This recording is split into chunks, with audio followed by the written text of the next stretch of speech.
पशुपतिनाथ मन्दिर नेपालको धार्मिक र सांस्कृतिक महत्त्व।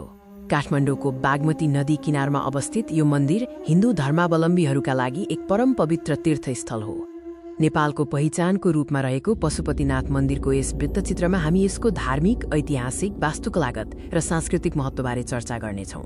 पशुपतिनाथ मन्दिर शिवजीलाई समर्पित छ, जसलाई यहाँ पशुपति अर्थात् प्राणीहरूको भगवानका रूपमा पूजिन्छ। यो नेपालको सबैभन्दा ठूलो मन्दिर परिसर पनि हो। हिन्दू धर्मशास्त्र अनुसार यो मन्दिर चारधाम र शैव सम्प्रदायका प्रमुख तीर्थस्थलहरूमध्ये एक मानिन्छ।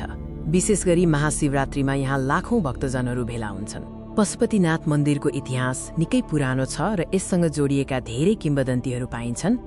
यस मन्दिरको स्थापना कहिले भयो भन्ने निश्चित नभए तापनि लिच्छवीकालीन अभिलेखहरूले यसको प्राचीनता पुष्टि गर्छन्। वर्तमान मन्दिर 17औं शताब्दीमा निर्माण गरिएको थियो। एउटा प्रसिद्ध किम्वदन्ती अनुसार शिवजी यहाँ मृगको रूपमा आएका थिए। पछि उनले आफ्नो इच्छाले यहाँ ज्योतिर्लिङ्गको रूपमा वास गरे, जसको पूजा गरिन्छ। पशुपतिनाथ मन्दिरको वास्तुकला नेपालको मौलिक कला र शिल्पको उत्कृष्ट नमुना हो। मन्दिर मुख्य रूपमा प्यागोडा शैलीमा बनेको छ। दुईटले छाना र कलात्मक टुँडालहरूले यसलाई विशेष सौन्दर्य प्रदान गरेका छन्। यसको मुख्य विशेषता भनेको सुनको छानो र चारैतिर रहेका चाँदीका ढोकाहरू हुन्, जसले यसको भव्यतालाई झन बढाउँछ। पशुपतिनाथ मन्दिरमा दैनिक रूपमा र विशेष पर्वहरूमा विभिन्न धार्मिक अनुष्ठानहरू गरिन्छन्। यहाँ बिहानदेखि साँझसम्म नित्य पूजा गरिन्छ। विशेष गरी साँझमा हुने बागमती आरतीले भक्तजनहरूलाई अद्भुत शान्ति प्रदान गर्छ। महाशिवरात्रि र बाला चतुर्दशी जस्ता प्रमुख चाडपर्वहरूमा यहाँ ठूलो मेला लाग्छ र लाखौं मानिसहरू दर्शनका लागि आउँछन्। मन्दिर परिसरमा रहेको आर्यघाटको आफ्नै महत्त्व छ, जहाँ हिन्दू परम्परा अनुसार अन्त्येष्टि संस्कार गरिन्छ।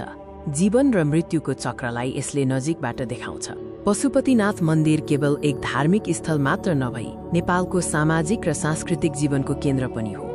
यहाँ विभिन्न देशका साधु, सन्त र भक्तजनहरूको जमघट हुन्छ, जसले धार्मिक सद्भाव र सहिष्णुताको सन्देश दिन्छ। मुख्य मन्दिरका अलावा यस परिसरमा गुहेश्वरी, वासुकीनाथ लगायत सयौं अन्य साना देवल र मूर्तिहरू रहेका छन्, जसले परिसरको धार्मिक महत्त्वलाई बढाउँछ। अन्त्यमा पशुपतिनाथ मन्दिरले नेपालको धार्मिक र सांस्कृतिक सम्पदालाई जीवन्त राख्न महत्त्वपूर्ण भूमिका खेलेको छ। पशुपतिनाथ मन्दिर क्षेत्र युनेस्को विश्व सम्पदा सूचीमा सूचीकृत छ, जसले यसको विश्वव्यापी महत्त्वलाई प्रमाणित गर्छ। यो मन्दिर नेपालको राष्ट्रिय गौरव र पहिचानको प्रतीक हो, जसले नेपाली संस्कृति र आस्थाको प्रतिनिधित्व गर्छ। हाम्रो यात्रामा साथ दिनुभएकोमा धन्यवाद। जय पशुपतिनाथ।